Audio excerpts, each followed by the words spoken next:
G'day iSTEM, welcome to creating our BristleBot cover video. In this one, we're going to cover how to make a BristleBot cover in OnShape and then get that into the 3D printing software so we can get it into the 3D printers. So this is the one I've made. It's fairly basic, as you can tell. I just decided to go with a fairly squarish design, and it's got a hollow inside so I can place it over the top of the BristleBot. And it's not too thick that it's going to be heavy. So yeah, it should work quite well with the little vibration motors, as it were. Now, before we get into this, I want to quickly talk about the dimensions. Everybody's going to have slightly different dimensions. So literally go crack out a ruler, get your little toothbrush head with your battery and your vibration motor on it and measure it all up. You need to get the width, and typically the widest part of it is going to be where the battery is on top of your BristleBot. You need to get the length, obviously from the tip to the tip of the toothbrush, and you need to get the height. So the bristles, the toothbrush, and the batteries and motors all together. So you get a rough idea. When I measured mine, I went all through, and I'm just going to quickly delete these numbers. I got a width. So going across the battery was roughly 23 millimeters. I think I added one just to be sure. Okay, the length I went 38, and then the height I got was 21. And then what I decided was I would create a thickness around the whole thing. So I'm going to make the entire thing 3 millimeters thick. And what I did then was add 3 onto each one of these measurements. So the width ended up being 26, the length ended up being 41, and the height ended up being 24. So with those 3 measurements done and dusted, I'm going to move on and we'll start creating the cover inside OnShape. If you haven't got that yet, I want you guys to quickly calculate your measurements, okay? Because everyone's going to be slightly different, and then jump into OnShape straight afterwards. Okay, let's go back to our documents. I'm going to make a brand new one. So create document, and let's call this BristleBot cover 2, because I've already got a number 1. Click on create and wait 5 seconds. All right. So just like I always do, I like to turn off all the different planes that I'm not going to be utilizing. So I'm not going to be using the front, and for the moment, I'm not going to use the top. I'm just going to use the right plane at the moment. Now, this is a really good opportunity right now to maybe pause the video, get out a bit of paper and a pencil and just sketch out a bunch of different ideas for what you want to do. I originally was going to do a bee. Unfortunately, the bee just ended up being too complicated, too many overhanging bits.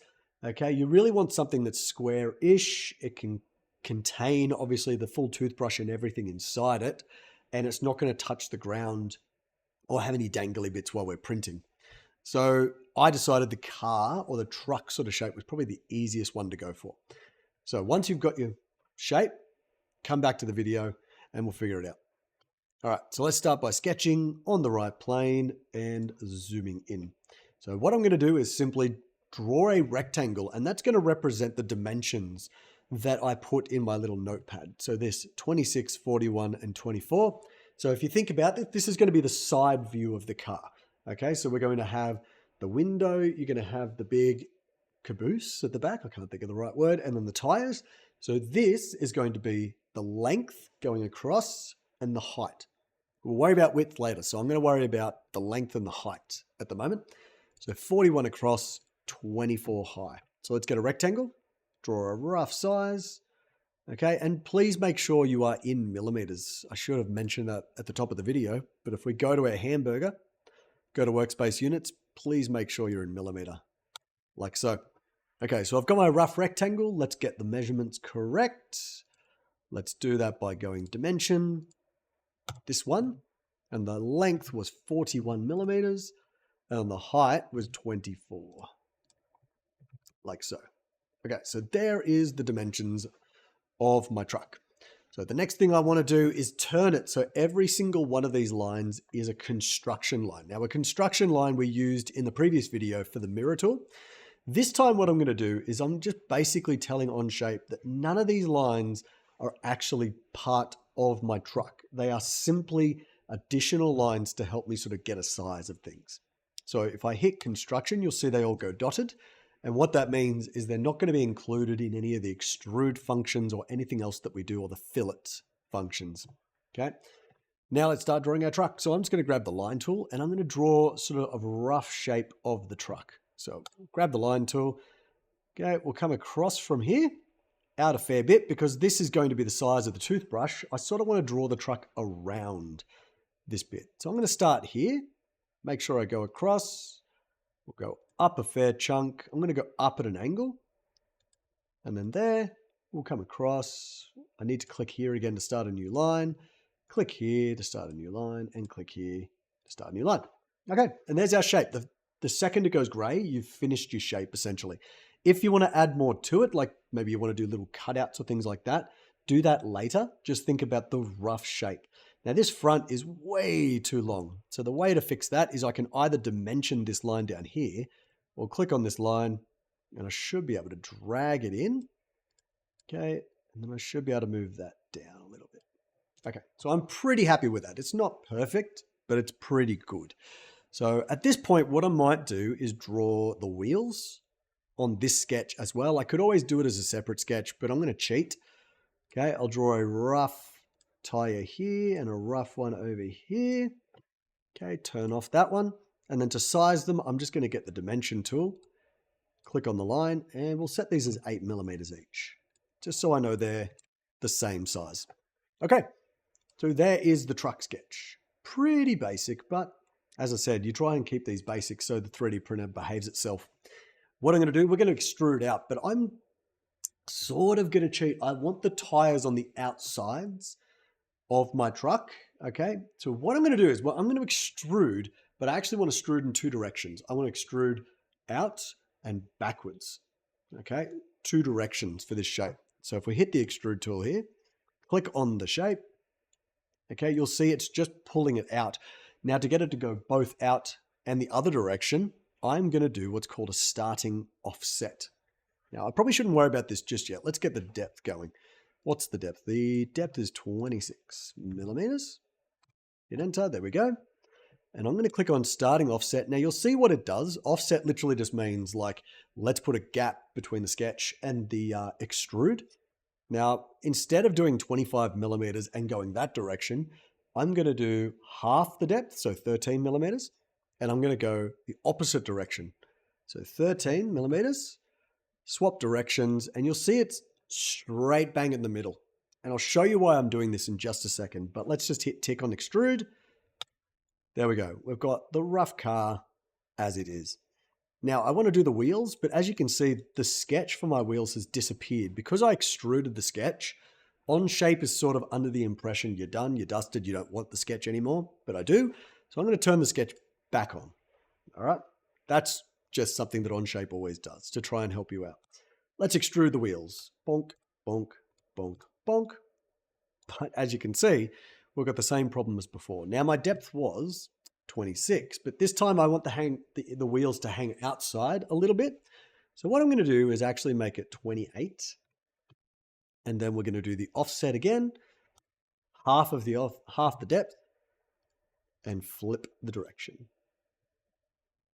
There you go. Not too bad at all. Okay, it's hanging out a little bit. I might actually do a little bit more. Let's do 30 and then 15 for the offset. Okay, I'm pretty happy with that, okay? Not too bad. Now, you can probably see at this point, like, that's not what wheels are supposed to do. That's okay. Don't stress about it at the moment. So the next thing we're going to do is we're going to do the shell to make this thing hollow. So let's grab the shell operation. Okay, click on that. It's going to give you an error. So you click on that, gives you another error. Click on that, and look at that. It's hollow. And again, the wheels are going to be an issue. So what we do is click on the wheels at the same time. And this is why I did the wheel sketch in the same file, because I just found it worked a lot better with the shell. Now with the shell, it defaults to 2.5. I could leave it as that because that's pretty damn close, or I could choose my original thickness of 3. Okay, hit the tick, and there we go. Whoop, I'm just going to right click and go isometric. There's my little car. The last thing I'm going to do is just try and round it off so it looks a little bit nicer. And for that, we're just going to use the fillet tool. And with the fillet, it wants you to select edges or faces. So I'm just going to select some edges.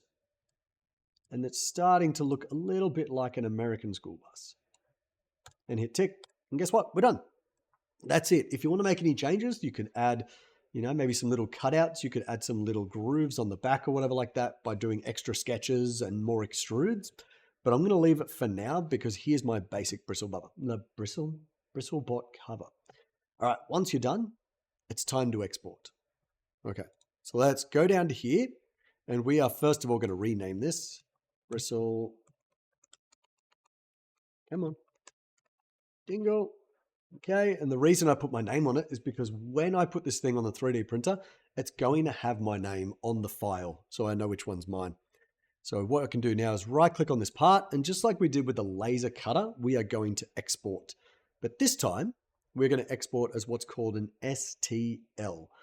Okay, this is the standard format for 3D printing. There are others that you can use. As you can see, there's tons, but STL is the one you want to use the most. Just make sure your units match the workspace units that you had, leave the resolution as it is, and then hit export, and it should bloop, download it right there. Okay, so with that done and dusted, let's jump over to what's called Cura. Okay, Cura is what you call a slicing software. What that means is when you put things into a 3D printer, they get printed layer by layer by layer until you end up with your full model, okay? So what this software does is it literally takes whatever 3D model you give it and it chops it into ultra fine layers to the point where it gets to the top. And then when it puts it into the 3D printer, it can actually tell the 3D printer what coordinates to print on each layer. It's a little bit strange, but we'll get there in a second. So the way you set up this software is you've got your open to select your 3D model. So let's go and find, there it is, my bristlebot. Here he is. So you can right click to rotate around, you can scroll wheel to go in and out, and you can middle click to sort of pan. Okay, very similar-ish to OnShape controls. All right, but going along these settings here, so I'm choosing my Ender 3 printer. We're going to leave it as PLA material. If you are using a different material, make sure you set it somewhere in here. The only real ones we might use are PLA and TPU. But for now, let's just choose PLA because it's a very basic standard, very forgiving kind of filament. It melts at very low temperatures. It layers very nicely, all that kind of stuff. And over here is like your settings control. So standard quality means that every single layer it will print will be 0.2 of a millimeter thick. So for every 5 layers it prints, that's 1 millimeter of your model printed. So if we click down on here, you can see we get an absolute ton of settings. The only settings I usually change are what's called the infill density, because these models, when they're printed, aren't printed solid. They print walls, and then they print this little grid on the inside of the walls to save on filament and weight as well. I tend to go for about 20%. You can drop that back to 10 if you feel like that's too much. But down here, this is the next thing we're going to talk about, is supports.